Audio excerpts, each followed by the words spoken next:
Dear students, today's our topic is genetic recombination in bacteria by conjugation process. conjugation process की खोज Lederberg व Tatum ने 1946 में E coli bacteria के 12 strain में की थी। इकोलाई बैक्टीरिया मनुष्य की आहार नाल में सहजीवी के रूप में वृद्धि करता है।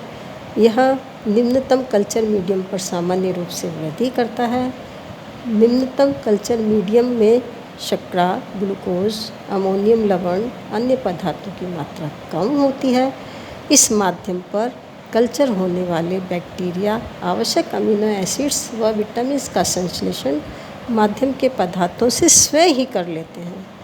ऐसे बैक्टीरिया प्रोटोट्रॉप्स या सर्वसंश्लेषी कहलाते हैं, लेकिन इकोलाई के कुछ प्रभेद ऐसे भी देखे गए हैं जो न्यूनतम कल्चर मीडियम पर सामान्य रूप से वृद्धि नहीं कर पाते। अतः इन्हें कल्चर करने के लिए माध्यम में कुछ विशिष्ट अमीनो एसिड्स भी मिलाना पड़ता है।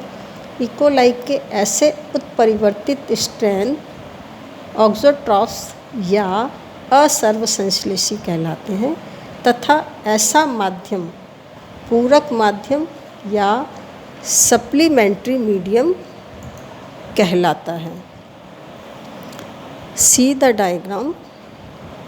लेडरबर्ग व टॉटम द्वारा प्रस्तावित इस मेथड को कॉन्जुगेशन द्वारा समझाया गया है, जिसमें मेल व फीमेल बैक्टीरियल सेल्स पास पास आ जाती हैं।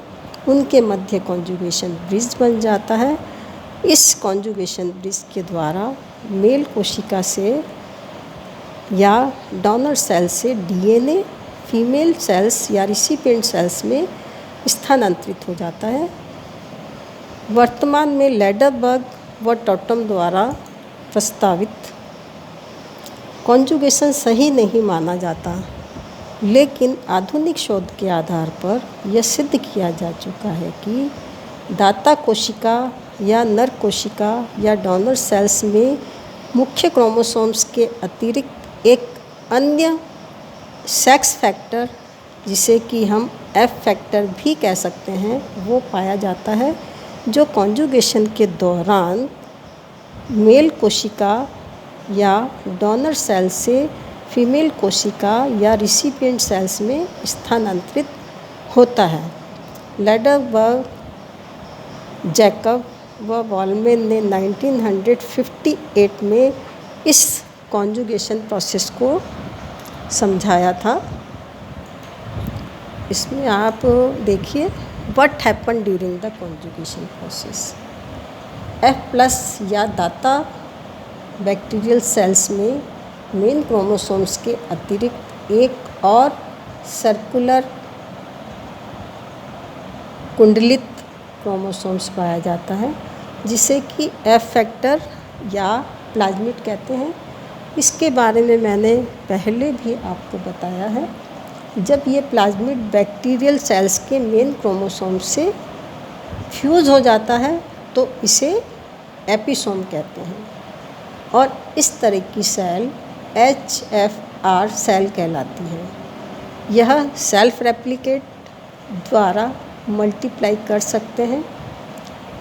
एक प्लाज्मिड पर लगभग 40 जीन्स पाए जाते हैं, जो कि सेक्स फैक्टर के रेप्लिकेशन व सेक्स हेयर्स के निर्माण को कंट्रोल करते हैं। कॉन्जुगेशन की प्रोसेस में डोनर या मेल सेल या F plus cells, recipient cells या फीमेल या F minus cells sex pili की सहायता से पास पास आकर चिपक जाती हैं। इनके मध्य कॉन्जुगेशन ब्रिज बन जाता है। डोनर सेल से प्लाज्मिड डीएनए रिसिपिएंट सेल्स में स्थानांतरित हो जाता है। आप डायग्राम में इसे देख सकते हैं। रिसिपिएंट सेल में स्थानांतरित होने के पश्चात ये रिसिपिएंट सेल भी डोनर सेल्स या दाता कोशिका में परिवर्तित हो जाती है या कन्वर्ट हो जाती है। इस क्रिया में या इस प्रोसेस में डोनर सेल्स का मेन क्रोमोसोम्स कभी भी स्थानांतरित नहीं होता, लेकिन F- सेल्स में ऐसे विभेद भी पाए जाते हैं जिनमें मुख्य DNA व F+ फैक्टर आपस में फ्यूज़ होकर HFR यानी कि हायर फ्रीक्वेंसी रिकॉम्बिनेशन विभेद बना लेते हैं। ऐसे विभेदों की आनुवंशिक पुनर्योजन की आवृत्ति, या हम ये कह सकते हैं ऐसे विभेदों के जेनेटिक रिकॉम्बिनेशन की फ्रीक्वेंसी डोनर सेल्स या F+ सेल्स की बजाय 1000 गुना बढ़ जाती है। जब